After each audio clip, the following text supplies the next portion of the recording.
لا شريك له وأشهد أن محمدا عبده ورسوله ربي زدني علما وارزقني فهما أما بعد. Kaum muslimin rahmati Allah subhanahu wa ta'ala, alhamdulillah di pagi hari yang mulia ini kita masih diberikan taufik dan hidayah Allah Jalla fil Ula dalam merealisasikan tujuan daripada penciptaan kita di atas muka bumi ini.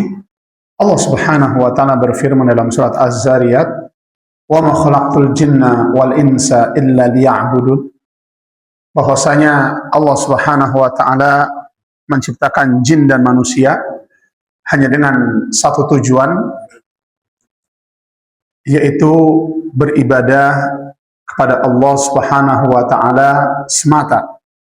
Atas sebab inilah Allah Subhanahu wa taala menciptakan kita di atas muka bumi, menciptakan dunia beserta isinya, dunia yang kita tempati beserta sarana dan prasarananya ini semua merupakan penunjang untuk beribadah kepada Allah Subhanahu wa taala. Termasuk kenikmatan-kenikmatan yang ada pada diri kita. Mata kita, telinga kita, otak kita, tubuh yang sempurna ini Allah Jalla fi'ula ciptakan semua untuk menunjang kita di dalam beribadah kepada Allah Subhanahu wa ta'ala. Sebagaimana pertemuan kita di kesempatan yang lalu, kita akan membahas satu risalah yang berjudul Al-Usul Ats-Tsalatsah, atau 3 landasan pokok. Sebuah pelajaran yang berbicara tentang dasar dalam bidang akidah. Dan yang dimaksud dengan Al-Usul Ats-Tsalatsah ini adalah ma'rifatullah, ilmu mengenal Allah Subhanahu wa taala, ma'rifatun Nabi Muhammad sallallahu alaihi salatu wassalam, ilmu mengenal Nabi sallallahu alaihi wasallam, dan ma'rifatul dinul Islam bil adillah, ilmu mengenal agama Islam berdasarkan dalil. Kenapa harus berdasarkan dalil? Karena agama kita sejak awal pertama kali diturunkan itu menggunakan dalil, artinya berdasarkan wahyu. Iqra bismi rabbikal ladzi khalaq. Dengan turunnya ayat ini mulailah Islam disebarkan. Nabi kita Muhammad sallallahu alaihi wasallam menjadi seorang nabi. Betapa banyak seseorang mengaku beragama Islam, tapi pada kenyataannya dia tidak sepenuhnya menjalankan agama tersebut. Mayoritas manusia hanya sekedar ikut-ikutan. Makanya orang yang tidak mengetahui konsekuensi daripada kalimat asyhadu an la ilaha illallah wa anna Muhammad Rasulullah, kalimat itu tidak akan berguna bagi dia. Jadi sekedar ikut-ikutan, tidak mengetahui konsekuensinya, tidak mengetahui syarat-syaratnya, rukun-rukunnya, pembatal-pembatalnya, hanya sekedar ikut-ikutan. Orang bilang Islam KTP. Ya. Nah, 3 hal inilah ilmu tentang Allah, tentang Nabi Shallallahu Alaihi Wasallam, dan tentang agama Islam yang setiap kita pasti akan ditanya. Tidak ada yang lolos. Siapapun dia, besar, kecil, wanita, tua, muda, muslim, kafir, munafik, semua akan mendapat pertanyaan ini. Karena kita tahu Allah firmankan apa? Kullu nafsin dha'iqatul maut. Semua pasti akan meninggal. Dan kalau sudah meninggal, kita akan berpindah ke satu alam namanya alam barzakh. Dan kita pasti akan ditanya tentang 3 hari ini. Dalam hadis Barra bin Azib radhiyallahu an, Nabi Shallallahu alaihi wasallam menceritakan tentang perjalanan seseorang yang meninggal dunia, ya. Bagaimana dia akan masuk ke dalam alam yang namanya alam barzakh. Lalu di alam tersebut, man rabbuk, madinuk, terakhir apa? Waman nabiyuk. Ya. Setiap kita, ya sekarang semua bisa jawab lah. Tapi di alam barzakh nanti pertanyaan ini jawabannya tidak berkaitan dengan hafalan kita, tidak berkaitan dengan ingatan, dengan wawasan. Tapi jawaban itu berkaitan dengan apa? Keimanan. Allah Subhanahu wa taala berfirman di dalam Al-Qur'an, "Yutsabbitullahu alladhina amanu bil qawli tsabit fil hayati dunya wa fil akhirah." Allah Subhanahu wa taala akan meneguhkan, mengokohkan, memudahkan lisannya orang-orang beriman di kehidupan dunia dan di kehidupan akhirat. Kata para ulama, ya, yang sering kita sampaikan, makna daripada Allah Jalla fil Ula akan meneguhkan, memudahkan lisannya orang-orang beriman di dunia. Ketika di akhir hayat dia bisa mengucapkan apa? Kalimat la ilaha illallah. Karena Nabi Shallallahu alaihi wasallam bersabda, "Man akhirul kalam la ilaha illallah dakhalal jannah." Siapa yang akhir perkataannya adalah la ilaha illallah, maka dia akan masuk ke dalam surga. Adapun makna bahwasanya Allah Jalla fil Ula akan meneguhkan perkataannya orang-orang beriman di akhirat, ini ketika ditanya oleh malaikat Munkar dan Nakir, maka dia bisa menjawab dengan benar. Berbeda dengan selain orang beriman, dia akan mengatakan apa? La adri. Dalam hadis Barra bin Azib, saya tidak tahu. Saya cuma ikut-ikutan. Orang banyak mengatakan saya ikutan. Orang banyak mengerjakan saya ikutan. Ya. Jangan sampai seseorang di dalam beragama hanya sekedar ikut-ikutan. Ya. Kita harus belajar. Kita harus tahu bagaimana mengerjakannya, bagaimana syariatnya, apa yang Nabi lakukan, bagaimana Nabi sholat, bagaimana Nabi puasa, bagaimana Nabi sedekah, bagaimana Nabi berbagai macam bentuk ibadah. Karena ibadah bukan hanya sholat, bukan hanya puasa, bukan hanya zakat, bukan hanya haji, bukan hanya umroh. Masih ingat makna daripada ibadah? Kan tadi kita sebutkan dalam surat Az-Zariyat ayat 56. Wa ma khalaqtul jinna wal insa illa liya'budun. Bahwasanya jin dan manusia Allah ciptakan hanya apa? Untuk beribadah. Sekarang ibadah itu apa, teman-teman? Kita harus tahu nih sebelum kita lakukan. Ya. Yang masih ingat catatannya, apa makna daripada ibadah? Antum jawab benar belum tentu masuk surga, salah juga belum tentu masuk neraka. Kita masih di dunia, kita lagi belajar ini. Ya. Apa makna ibadah? Yang nyatet catatannya hilang ya. Kita libur seminggu cuma ya. Libur seminggu sudah hilang. Ibadah isim jami' likulli ma yuhibbullahu wa yardahu min qawlin aw amalin zahir wal batin. Segala sesuatu yang Allah Jalla fil Ula ridhoi, cintai, baik dari perkataan, perbuatan yang tampak maupun yang tersembunyi. Ya, kalau yang rukun Islam itu kan yang nampak aja yang kelihatan. Sholat kelihatan, zakat kelihatan, haji kelihatan, umroh kelihatan, baca Quran kelihatan. Berarti ada ibadah lain yang tidak nampak. Misal keikhlasan, rasa cinta, rasa takut, berharap. Lalu timbul pertanyaan kedua, bagaimana kita mengetahui perbuatan tersebut dicintai Allah dan diridhoi Allah?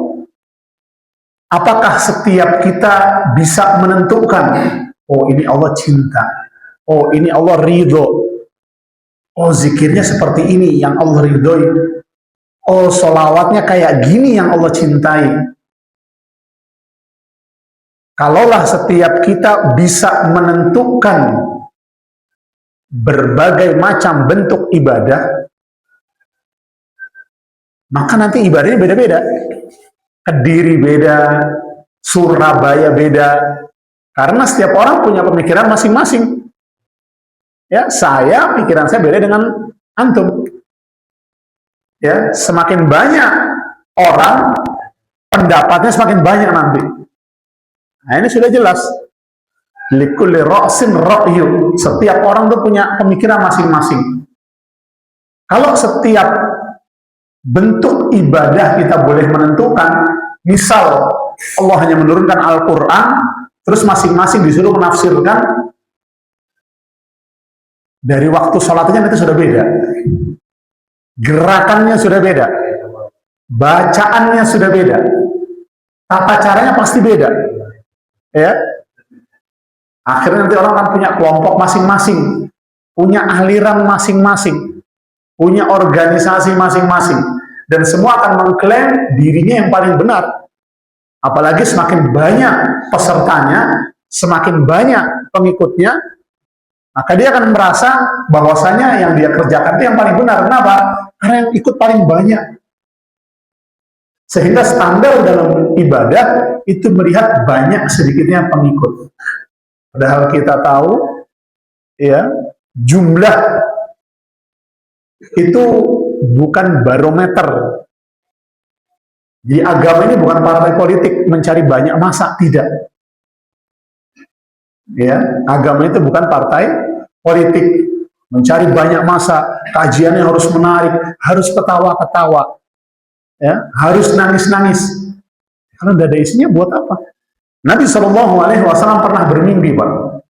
Uridat alayyal umam, ditampakkan kepadaku kondisi umat-umat terdahulu. Jadi di hari kiamat itu dikumpulin semua kelompok, semua manusia dengan nabinya masing-masing. Ya. Fara'aitun nabi, aku melihat seorang nabi, pengikutnya ar-rohtu. Rohtu itu bilangan antara 2 sampai 9. Pengikutnya ya 2 sampai 9, ya, namanya rohtu. Fara'aitun nabi wa ma'ahu rajulan wa rajulain. Terus aku melihat seorang nabi, pengikutnya ya 1, 2 orang, tidak banyak nabi. Fara'aitun nabi wa laysa ma'ahu ahadan. Dan aku melihat seorang nabi tidak punya pengikut. Bayangin, Pak. Nabi dakwahnya kurang apa, Pak? Doanya kurang mustajab apa? Mukjizat diberikan. Tapi bersama dengan itu tidak memiliki pengikut. Kita tahu Nabi Nuh alaihi salam berdakwah 950 tahun. Berbagai macam cara sudah dilakukan. Terang-terangan, pelan, hikmah, sabar. Berbagai macam cara. 950 tahun, yang ikut nggak nyampe 50 orang. Ada yang mengatakan 20, ada yang mengatakan 18, ada yang mengatakan 9, dan lain sebagainya. 950 tahun, Pak. Subhanallah. Maksud saya, jumlah itu bukan menjadi patokan ukuran sebuah agama atau aliran itu benar. Maka kita kembali kepada pertanyaan tadi, dari mana kita tahu perbuatan tersebut dicintai Allah dan diridhoi oleh Allah Subhanahu wa taala? Apakah setiap kita bisa menentukan perbuatan tersebut dicintai Allah dan diridhoi Allah? Tidak bisa. Allah Subhanahu wa taala akan pilih di antara miliaran jutaan manusia yang telah diciptakan untuk menjadi utusannya, menjadi wakilnya di atas muka bumi. Dan hanya melalui orang yang telah dipilih oleh Allah lah kita bisa beribadah. Allah tutup semua jalan tuh Pak. Tidak ada orang selain dirinya yang mengetahui apa yang Allah cintai, apa yang Allah ridhoi. Jadi semuanya disalahkan kecuali satu orang ini. Dan kita tahu orang tersebut siapa? Muhammad sallallahu alaihi salatu wassalam, khatamul anbiya, penutup para nabi. Dan tidak ada nabi setelahnya. Makanya ketika di hari Arafah, di tanggal 9 Zulhijjah, Allah berikan kesempurnaan, dilegitimasi sama Allah, disahkan. Karena Nabi Shallallahu Alaihi Wasallam adalah Nabi terakhir, maka konsekuensi daripada ajaran terakhir harus sempurna. Karena setelah ini sudah nggak ada perbaikan. Kalau Nabi salah, kurang, berarti agama ini belum sempurna. Artinya perlu ada yang diperbaiki. Misal zikirnya salah, sholawatnya salah, harus ditambahin. Ada sholawat ini, ada zikir ini, ada sholat ini. Jadi orang yang menambah ajarannya Muhammad SAW, mengurangi atau menambahkan, berarti dia punya keyakinan kalau agama ini belum sempurna, sehingga harus ditambah. Nabi tidak kerjakan, dia tambah. Nabi lakukan, dia kurangi. Dia seolah-olah meyakini ini Muhammad belum sempurna ajarannya nih, makanya ditambah. Ada zikir baru, ada sholawat baru, ada sholat baru. Dan tadi Allah katakan di ayat di dalam Al-Quran, al-yawma akmaltu lakum dinakum wa atmamtu alaikum ni'mati wa raditu lakumul islama dinan. Pada hari ini telah kusempurnakan nikmatku, kucukupkan nikmatku dan kuridhoi Islam sebagai agama bagimu. Ketika ayat ini turun, kata Imam Malik rahimahullah, ketika ayat ini turun, yang tidak masuk ke dalam syariatnya Muhammad SAW sampai hari kiamat nggak akan jadi syariatnya Muhammad SAW. Oleh sebab itu kita ketika beribadah harus selalu bertanya, Muhammad SAW sholatnya gini nggak? Zikir, ini zikirnya gini nggak? Jumlahnya berapa? Kapan waktu mengerjakannya? Bagaimana tata cara membacanya? Di mana dibacanya? Sehingga setiap kita beribadah, kita harus selalu bertanya. Jangan sekedar ikut-ikutan. Satu pare ngerjain, wah ini banyak orang ngerjain ini, terus tak ikutan aja. Karena barometernya jumlah. Ya. Yang Allah akan tanya itu kepada kita, sejauh mana kita mengikuti sang utusan, bukan menyelisihi. Terkadang kita kan nggak enak, ya. Perasaan nggak enak ini membahayakan. Nggak enak sama orang lain, nggak enak sama tetangga, nggak enak. Nah, itu yang akan menjerumuskan seseorang ke dalam neraka. Wala'udzubillah. Karena dia ibadah akhirnya tidak berdasarkan dalil, tapi hanya berdasarkan apa?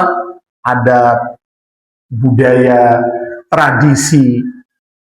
Apalagi di kita ini bercampur Pak, antara yang benar-benar ajaran Islam dengan yang bukan. Nah, kita meyakini itu repotnya sebagai syariat. Padahal Allah tidak pernah menurunkan ayatnya. Nabi SAW tidak pernah menganjurkan, memerintahkan, mencontohkan. Banyak ya, diantaranya apa?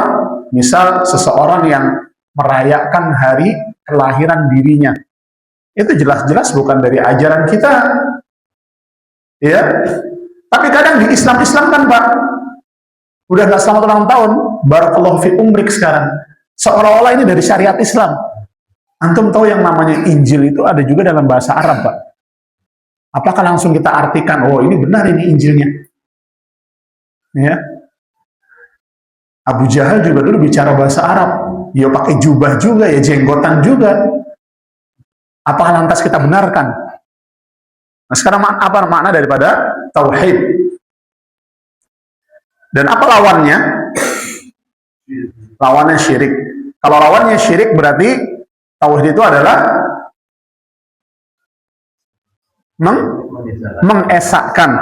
mengesahkan Allah di dalam segala bentuk peribadatan. Ya semua, Pak. Lahir batin ya wes. Jadi orang yang bertauhid ini harus meninggalkan segala bentuk kesyirikan. Dan orang syirik itu bukan orang yang tidak beribadah kepada Allah. Kita sering sampaikan. Orang yang melakukan kesyirikan bukan orang yang tidak beribadah kepada Allah. Tapi orang yang melakukan kesyirikan itu orang yang beribadah kepada Allah dan kepada yang lain. Contoh salah satu bentuk ibadah itu adalah berdoa. Allah berfirman di dalam Al-Quran, wa qala rabbukum ud'uni astajib lakum. Dan Tuhanmu berfirman, berdoalah, mintalah kepadaku, aku pasti beri. Nabi SAW mengatakan, ad-du'a wal ibadah. Doa itu adalah ibadah. Dan kita sering minta kepada Allah, iyyaka nasta'in, ya Allah, hanya kepadamu aku minta ya Allah. Kita berdoa minta sama Allah di satu sisi. Tapi di sisi lain, dia pergi ke kuburan orang-orang soleh, dia berdoa di sana, dia ke laut, meminta perlindungan kepada laut, dia ke gunung, meminta perlindungan kepada gunung, dia ke hutan, meminta perlindungan kepada penunggu hutan, di sawah, di ladang, dia meminta perlindungan kepada makhluk yang ada di tempat tersebut. Jadi dia membagi dua, Pak. Doa ini kan ibadah, harusnya hanya untuk Allah. Tapi ketika dia melakukan kepada selain Allah, di sanalah terjadi kesyirikan. Ya. Jadi dia membagi dua. Ini makna daripada kesyirikan. Berbeda dengan orang ateis. Kalau ateis dia tidak percaya Tuhan, lain hal lagi. Ya, itu jelas juga sudah kafir. Baik. Fa idza qila laka mal usul thalatha allati yajibu 'ala al-insan ma'rifatuha. Faqul ma'rifatul abdi rabbah wa dinah wan nabiyya Muhammad sallallahu alaihi wasallam. Jadi ketika ditanyakan kepada kita apa tiga hal mendasar yang wajib diketahui oleh setiap muslim? Apa tadi? Ilmu mengenal Allah, ilmu mengenal Nabi Shallallahu Alaihi Wasallam, dan ilmu mengenal agama Islam dengan dasar hukum harus disertakan. Karena kalau sekedar mengenal agama Islam, insya Allah kita semua kenal. Tapi kenalnya bagaimana? Apakah Islam yang bercampur tradisi? Apakah Islam yang bercampur budaya? Bercampur kebiasaan? Ataukah memang Islam yang benar-benar Islam? Yang memang Allah turunkan seperti itu? Murni. Ya. I'lam arsyadakallah li ta'atihi. Ketahuilah, semoga Allah Jalla fil Ula membimbingmu untuk mentaatinya. Ini merupakan bentuk doa sang penulis kepada setiap orang yang baca tulisannya. I'lam arsyadakallah li ta'atih. Doa itu, Pak, kepada sesama itu sesuatu yang biasa diucapkan di kalangan orang-orang Arab. Dari dulu sampai sekarang. Orang tua kepada anak, anak kepada orang tua, kerabat, kawan. Jadi kita kalau bertemu sesama muslim, ya, kalau di tanah Arab itu kan mayoritas hampir semua pasti muslim ya. Madinah, Mekah. Yang pertama kali kita ketemu, ngobrol itu pertama apa ketika ketemu? Salam. Assalamualaikum warahmatullahi wabarakatuh. Semoga keselamatan, kedamaian, keberkahan, petunjuk, hidayah, taufik Allah Jalla fil Ula diberikan kepadamu. Yang pertama. Dan kayaknya salam di sini tuh jarang ya orang bertemu mengucapkan salam, kebanyakan hai, ya, halo, hei, apa kabar, hei, mau kemana? Saya pernah cerita ketika kita terbiasa hidup di sebuah lingkungan yang Islami, yang biasa mengucapkan salam. Ya, saya bertahun-tahun hidup di Madinah itu, kita kan biasa salam ya kalau ketemu orang itu. Ketika pulang ke sini, karena terbiasa salam, saya masuk Alfamart ngucapin salam. Assalamualaikum. Buat saya biasa. Istri saya mengingatkan, kamu di Indonesia, bukan di Arab. Saya berpikir terus masalahnya di mana? Padahal si kasir Alfamart itu pakai jilbab. Maksud saya ya sesama muslim biasa gitu loh. Tapi karena itu tidak atau jarang sekali diterapkan, menjadi sesuatu yang aneh. Padahal salam ini disuruh ditebarkan oleh Nabi SAW. Dan salah satu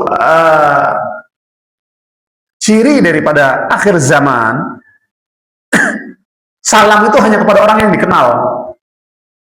Salam itu hanya kepada orang yang dikenal. Itu sebagai ciri akhir zaman.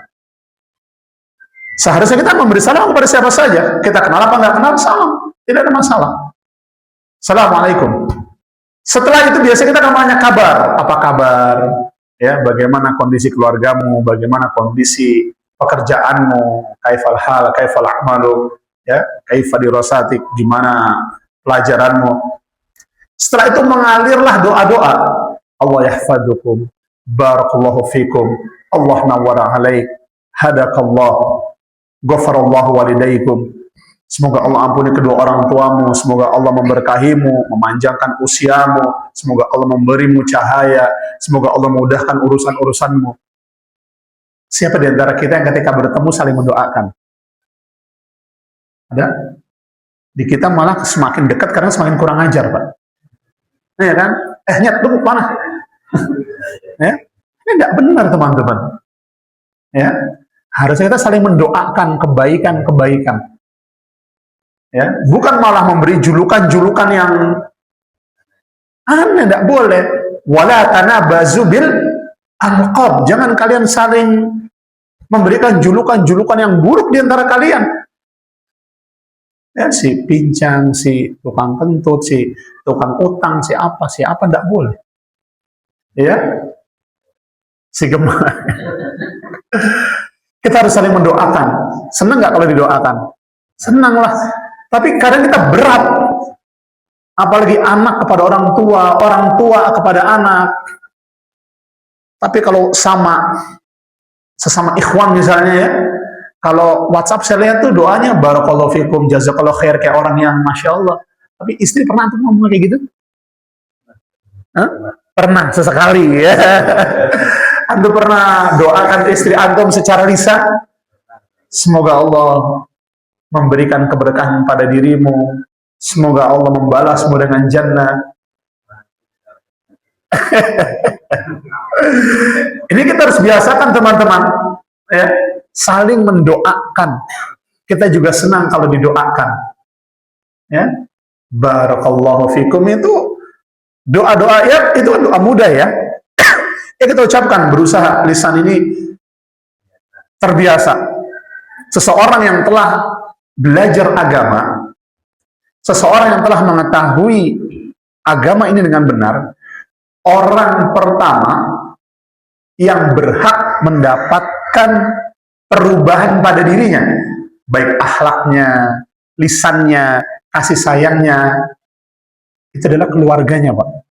Baik itu istrinya, orang tuanya, anaknya, bukan orang lain. Kita kadang kebalik. Kalau sama teman ketemu, Masya Allah, ahlan, ya, Masya Allah, fi amanillah, barakallah akhi. Sama istri pulang seperti singa. Ya, di rumah, subhanallah, wibawanya kayak nampak banget ya. Antum tahu Umar bin Khattab radhiyallahu an, orang sekeras itu, kerasnya di luar, di rumah dia sangat lembut. Bagaimana dia bermanja-manja dengan istrinya, dia bermesraan, dia mengeluarkan kata-kata lembut, bukan dibalik ya. Sama orang baiknya Masya Allah, temennya ditraktir terus, sama keluarga, waduh, mereka menteri keuangan ya, totalan. Ini tidak benar teman-teman seperti itu. Ya, orang yang berhak pertama kali mendapat perlakuan baik kita siapa? Keluarga. Lihat sabda Nabi Shallallahu Alaihi Wasallam, khairukum khairukum li ahli, wa anna khairukum li ahli. Sebaik-baik kalian yang paling baik terhadap siapa? Keluarganya. Dan aku adalah orang yang paling baik terhadap keluarga. Maka kita contoh Nabi Shallallahu Alaihi Wasallam, dan di antara bentuk kecilnya adalah mendoakan, ya, mendoakan, tampakkan sesekali ya kepada keluarga. Tadi ucapan barakallahu fiik, Masya Allah, Allah yahfadukum, ya. Salah satu panggilan penguasa di sana. Jadi kalau ada raja lewat atau putra mahkota atau anggota keluarga kerajaan, mereka biasanya tidak memanggil dengan nama. Mereka memanggil dengan julukan, ya tawil umruk, wahai yang usianya dipanjangkan. Ya, ya tawil umruk, ya, seperti itu. Ya. Kalau bertemu Allah nawwara alaik, semoga Allah memberikan kepadamu cahaya, ya. Dan orang sangat senang kalau didoakan kedua orang tuanya. Ya. WhatsApp, pesan-pesan singkat, ya, disertakan doa-doa. Maka kita biasakan ini, yang kita biasakan mendoakan sesama Muslim, terutama siapa? Istri, anak, orang tua. Ya, kadang mungkin di awal canggung ya, karena belum terbiasa. Masya Allah istriku, semoga Allah mengampuni dosa-dosamu, memasukkanmu ke dalam jannah. Istrinya, kok tumben? Habis kajian tadi usul talata. Ya. Makanya kebiasaan orang-orang Arab seperti ini, ya, ya, ini kebiasaan Islam yang sangat baik dan kita berusaha untuk mencontohnya. Ya. Baik. Annal hanifiyata millata Ibrahim an ta'budallah wahdah mukhlishan lahuddin. Bahwasanya agama Ibrahim yang hanif adalah engkau menyembah Allah semata dan memurnikan ketaatan kepadanya. Ya. Di sini penulis menjelaskan tentang hakikat millah. Millah ini agama. Agama siapa? Nabi Ibrahim alaihi salatu wassalam. Di mana beliau menyebutkan sebagai agama al-hanifiyah. Hanifiyah secara bahasa berasal dari kata ahnaf. Ahnaf ini condong, ya, miring, maksudnya miring, ya. Orang-orang Arab dulu menyebut orang yang mengalami kaki O itu, ya, di mana kedua lutut saling menjauh, sementara kedua kaki miring condong ke dalam, dengan ahnaf, karena kedua kaki orang tersebut miring ke dalam. Sehingga maksud dari al-hanifiyah ini bukan agama yang lurus, tetapi agama yang condong kepada tauhid. Ya, kalau lurus kan gini, ya. Kalau ini tauhid berarti gini. Nah, ini condong kepada tauhid. Jadi al-hanifiyah agama yang condong kepada tauhid dan jauh dari kesyirikan. Bukan sekedar lurus, tapi dia condong. Condongnya kemana miringnya? Kepada tauhid dan menjauhi kesyirikan. Ya, jadi Islam itu bukan hanya lurus, Pak, tapi dia condong kepada tauhid. Dan Nabi Ibrahim alaihissalam ini merupakan nabi yang spesial. Di antara yang menunjukkan hal tersebut, pertama, Allah Subhanahu wa taala memerintahkan Nabi kita Muhammad sallallahu alaihi wasallam untuk mengikuti ajaran Nabi Ibrahim alaihissalam. Dalam surat An-Nahl Allah berfirman, "Tsumma awhayna ilaika an ittabi' millata Ibrahim hanifa wa ma kana minal musyrikin." Kemudian kami memberi wahyu kepada Muhammad sallallahu alaihi wasallam, "Ittabi' millata Ibrahim hanifa." Ikutilah agama Ibrahim, orang yang hanif. Wa ma kana minal musyrikin. Dan Ibrahim ini bukan termasuk orang yang berbuat syirik. Di zamannya Nabi Ibrahim, orang yang bertauhid di masanya hanya dia seorang. Sampai kita tahu bagaimana Nabi Ibrahim dilemparkan ke api, ya, dibakar hanya karena berpegang kepada tauhid. Kalau ada yang bertanya, bukankah Nabi Shallallahu Alaihi Wasallam lebih afdol dari Nabi Ibrahim alaihissalam? Iya, betul. Nabi Muhammad Shallallahu Alaihi Wasallam lebih afdol dari Nabi Ibrahim alaihissalam. Tapi secara historis, secara sejarah, Nabi Ibrahim alaihissalam ini kan keberadaannya lebih dulu dari Nabi Muhammad Sallallahu Alaihi Wasallam. Dan Nabi Ibrahim ini kakeknya Nabi Muhammad Sallallahu Alaihi Wasallam. Jadi duluan ada. Jadi ada syariat-syariat Nabi terdahulu yang kita diperintahkan mengikutinya, Pak. Tapi nggak semua. Hanya yang sudah ditentukan. Contoh, kita mengenal ada puasa sehari enggak. Puasa apa? Puasa Daud. Ini kita semua tahu. Ini menunjukkan syariat ini bukan dari Muhammad SAW, tapi syariatnya Nabi Daud. Tapi karena Nabi SAW menyetujuinya, menyarankannya, mencontohkannya, memerintahkannya, maka kita ikuti ini.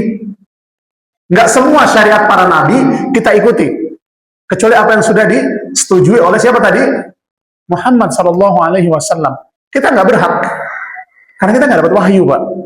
Dan tidak ada orang yang dapat wahyu. Yang dapat wahyu hanya siapa? Para nabi, para rasul. Dan kenabian itu kita sudah sering sampaikan, laisa amar muktasab. Kenabian itu bukan sesuatu yang bisa diusahakan. Maksudnya latihan jadi nabi. Tidak ada, Pak. Tutorial menjadi nabi. Gimana? Training jadi nabi. Ini tidak ada. Ada orang ke gua misalnya, bertahannuts di sana. Dulu nabi bertahannuts. Saya mau bertahannuts, berdiam diri di gua, menjauhi dari masyarakat, berzikir, sholat, puasa, tahajud tiap malam. 5 tahun keluar jadi nabi. Yo, gedeng, Pak. Tapi kadang di kita ya percaya, Pak.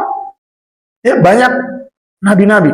Salah satu ciri dari datangnya kiamat itu al-mutanabbi'un, yaitu banyaknya orang yang mengaku menjadi nabi.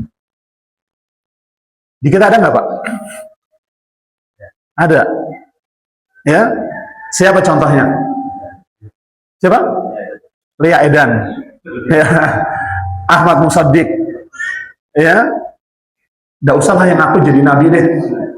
Mungkin kalau orang aku jadi nabi ya sudah jelas kita nggak percaya lah. Kadang nggak jadi nabi aja orang banyak yang mengikuti kok, Pak. Pernah beberapa waktu lalu ada orang yang mengklaim dirinya bisa menggandakan uang, Pak. Satu negara tertipu nggak itu? Tertipu, Pak. Sampai katanya ada apa pembelanya para profesor itu, coba bayangkan. Itu di mana? Jawa Timur ya? Iya, Jawa Timur sudah. Siapa namanya? Mana saja. Insya Allah di sini nggak ada ya? Nggak ada yang kena ya? Itu bukan orang yang mengaku jadi nabi. Pengikutnya sudah seperti itu, Pak. Sebelumnya ada anak kecil dengan vokalis. Banyak yang tertipu, Pak. Banyak, Pak. Apa tadi? Lia Edan juga, ya. Itu belum nabi. Itu sudah banyak orang tertipu, Pak. Al-mutanabbi'un. Orang yang nabi masih hidup aja sudah ada pesaingnya, Pak. Ada yang mengaku jadi nabi di tanah Arab. Musailamah al-Kadzdzab. Yang sampai sekarang masih diikuti. Dan saya lihat salah satu cabangnya di Arab Gurah itu. Pengikutnya Mirza Ghulam Ahmad. Apa alirannya? Ahmadiyah. Itu ada, Pak. Saya lihat pelangnya itu. Nggak tahu sekarang udah ditutup.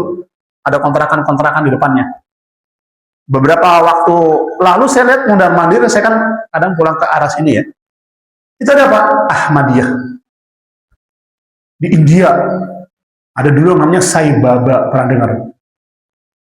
Itu ada agamanya, ada yang menyembahnya, subhanallah. Ya. Ini salah satu ciri daripada akhir zaman. Jadi yang jelas, tidak ada nabi setelah Muhammad SAW, karena dia merupakan khatamul anbiya. Siapa saja yang meyakini, mempercayai, mengakui adanya nabi atau rasul setelah Muhammad SAW, maka dia telah keluar dari agama Islam. Ya, jadi tidak ada nabi setelah Muhammad SAW. Baik. Yang berikutnya, kenapa Nabi Ibrahim merupakan nabi yang spesial? Allah Subhanahu wa taala bukan hanya memerintahkan Nabi SAW mengikuti Nabi Ibrahim alaihi salatu wassalam, tapi juga memerintahkan kita untuk mengikuti ajaran Nabi Ibrahim alaihi salam. Allah katakan dalam surat Al-Imran, "Fattabi'u millata Ibrahim hanifa." Maka ikutilah agama Ibrahim yang lurus. Ya, hanif tadi apa? Condong, bukan hanya lurus tapi juga condong. Condong kepada apa? Tauhid dan menjauhi apa? Kesyirikan. Yang ketiga, nabi yang pertama kali diberi gelar Khalilur Rahman, kekasihnya Allah, siapa? Nabi Ibrahim. Allah katakan dalam surat An-Nisa, "Wattakhadallahu Ibrahim khalila." Dan Allah mengambil Ibrahim menjadi khalil. Khalil ini kesayangan, ya. Setelah Nabi Ibrahim ada nggak yang mendapat gelar khalil? Nabi siapa? Muhammad SAW. Kata Nabi SAW dalam hadis Ibnu Hibban, hadis sahih, "Inna Allah takhadani khalilan kama takhada Ibrahim khalila." Allah Jalla fil Ula telah memilihku sebagai khalilnya, sebagaimana Allah Jalla fil Ula menjadikan Ibrahim juga sebagai khalil. Khalil ini tingkatan yang lebih tinggi daripada kekasih, Pak. Ya. Dan yang keempat, satu-satunya manusia yang bertauhid di zaman Nabi Ibrahim hanya beliau seorang. Ya, ketika seluruh manusia di negeri itu kufur pada Allah Jalla fil Ula, Nabi Ibrahim satu-satunya orang yang bertauhid kepada Allah. Walaupun seluruh penduduk negerinya, ya, ayahnya menentang dirinya, Nabi Ibrahim nggak peduli, ya, dia terus mendakwahkan tauhid kepada manusia. Bahkan saking kuatnya tauhid Nabi Ibrahim, hanya percaya kepada Allah, di sebuah athar ketika api sudah dinyalakan, Nabi Ibrahim mau dilempar, datang Jibril, Pak. Jibril bertanya kepada Ibrahim,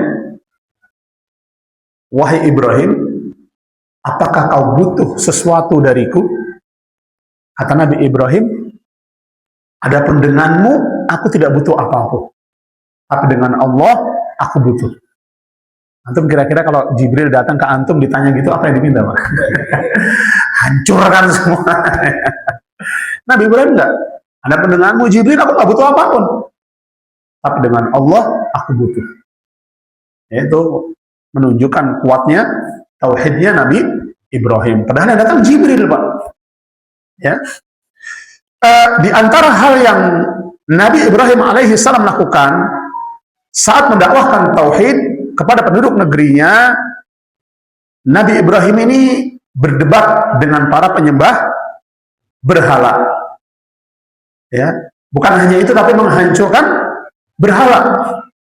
Selain itu, Nabi Ibrahim alaihissalam mendebati para penyembah benda-benda langit. Jadi penyembahan terhadap berhala, benda-benda langit, matahari, bulan, bintang, dan lain sebagainya bukan terjadi di zaman ini, tapi sebelumnya, jauh sebelum kita.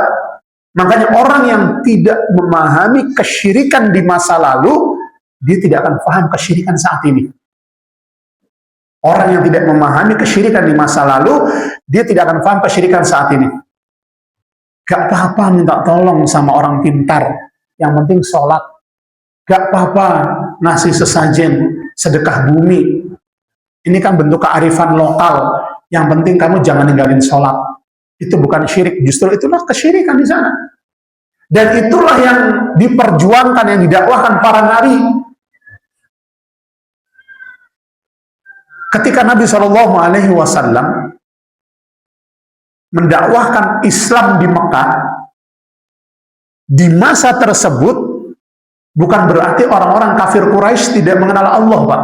Sekedar mengenal Allah, sekedar meyakini Allah pencipta langit dan bumi, itu tidak membuat kita masuk ke dalam Islam. Karena orang-orang kafir Quraisy pun meyakini hal tersebut. Mereka tahu Allah, Pak. Contohnya apa? Kita pernah sebutkan. Ayahnya Nabi SAW, siapa namanya? Abdullah. Yang artinya hamba Allah. Artinya sebelum Nabi lahir, orang sudah tahu Allah. Orang kenal Allah. Tapi masalahnya mereka berbuat syirik. Mereka menduakan. Makanya ketika terjadi Fathul Mekah, di sekeliling Ka'bah, di dalam Ka'bah ada 360 patung. Ya, tapi mereka tetap tawaf itu ya nyebut Allah, Pak. Mereka haji, mereka umroh, mereka kurban juga. Tapi bukan hanya kepada Allah, mereka kadang kurban kepada Allah, kadang juga kurban kepada berhalanya. Kalau mau perang, minta tolong ke berhala A, mau dagang biar laris, minta tolong ke berhala B, udah lama nikah, nggak punya anak, minta tolong ke berhala C, mau berladang, minta tolong ke berhala D. Jadi setiap berhala punya fungsi masing-masing. Nah, tiba-tiba Muhammad datang mengatakan Tuhannya bisa melakukan semua. Innahu syai'un ujab. Ini agamanya aneh Muhammad ini. Kebiasaan kita dari dulu kalau mau perang ya ke sini. Kita kalau mau dagang ke sini. Kita kalau mau melakukan safar ke sini minta tolongnya. Ya kita tahu Allah pencipta langit dan bumi. Apa bedanya dengan saat ini yang tetap sholat, tetap puasa, zakat, haji, umroh, tapi di lain sisi memberikan sedekah bumi. Di lain sisi datang ke laut kasih larungan. Ini kan sama dengan di masa lalu. Tapi orang tidak meyakini itu sebagai kesyirikan. Karena yang dia yakini yang menciptakan langit bumi Allah. Ini sekedar yang membantu. Yang menguasai laut. Yang menguasai gunung. Ya. Ternyata kita ada pungli juga ya. Dipungul oleh para jin. Loh iya kan? Kan orang memberikan kurban ke sana. Di Badas itu, ada jembatan. Terus saya kalau lewat beberapa waktu itu suka ada anu, Pak. Cok bakal. Kira-kira orang ngasih cok bakal itu buat Allah atau buat penunggunya? Padahal kalaupun penunggu itu ada, bukankah dia makhluk yang Allah ciptakan? Kalaupun Nyi Roro Kidul ada, bukankah Nyi Roro Kidul ciptaannya Allah? Bukankah Nyi Roro Kidul tidak menciptakan lautan? Kenapa kita memberikan sesajennya ke situ? Kenapa tidak memberikannya ke Allah? Makanya tadi kita sampaikan, orang yang tidak memahami kesyirikan di masa lalu, dia tidak akan paham kesyirikan yang terjadi saat ini. Ya. Jadi Nabi Ibrahim menghancurkan berhala, lalu juga mendebat para penyembah berhala. Saya pernah cerita ya, di kejadian nyata, kalau kita masuk ke Masjid Nabawi, di pintu-pintunya kan banyak penjaga-penjaga itu ya. Ada penjaga-penjaganya lah. Askar ini satu ketika salah seorangnya itu sudah pensiun. Orang Arab kalau udah pensiun kan pengen jalan-jalan, ya. Pergilah dia ke sebuah negara yang tidak jauh dari Saudi. Karena dia nggak bisa bahasa negara tersebut, dia pakai penerjemah.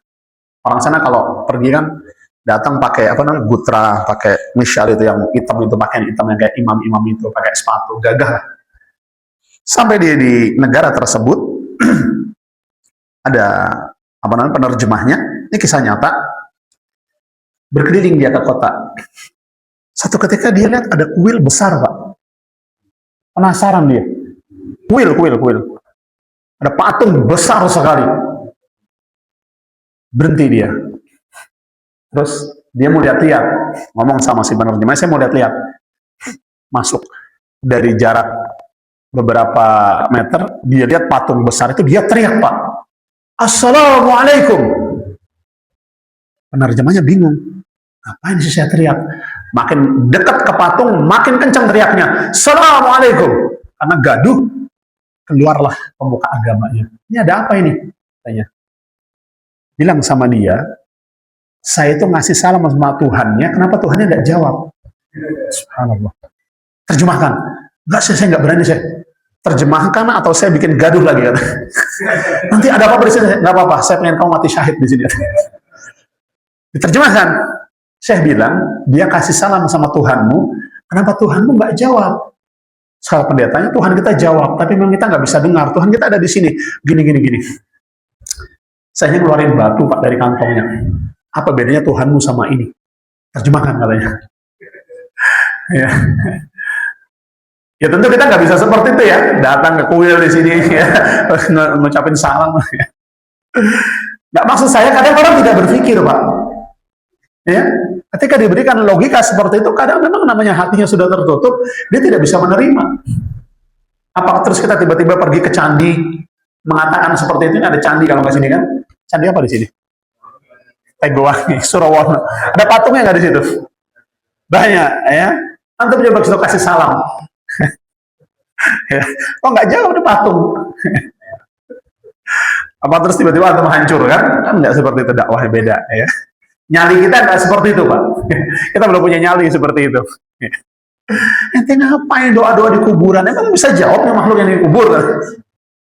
Ya, ada dibakar kita nanti. Baik. Nabi Ibrahim alaihissalam ini diakui oleh orang-orang bukan hanya dari kaum muslimin, tapi dari Yahudi, Nasrani, musyrikin Arab.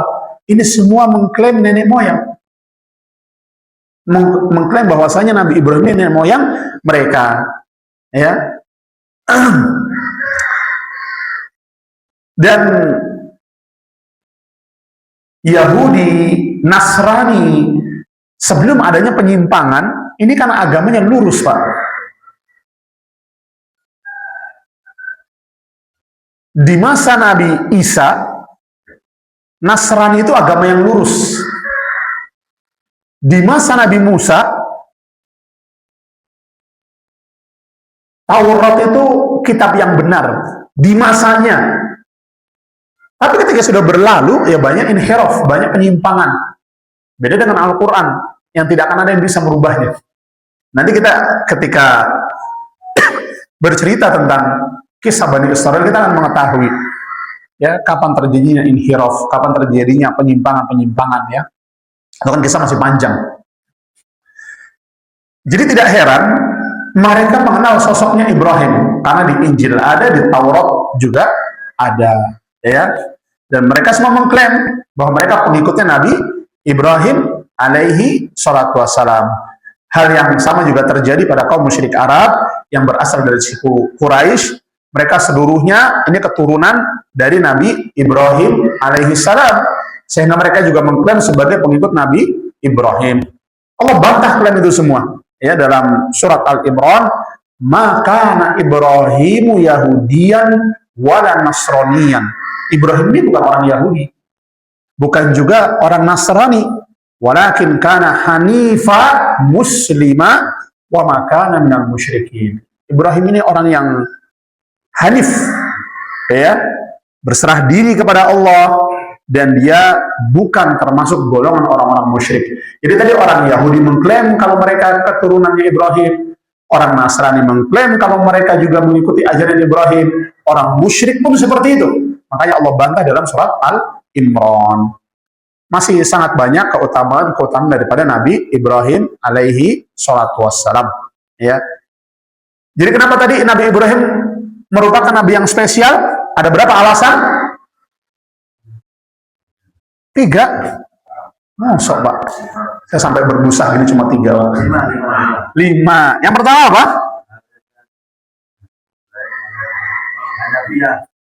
Allah Jalla fil Ula memerintahkan Rasul Sallallahu Alaihi Wasallam untuk mengikuti Nabi Ibrahim.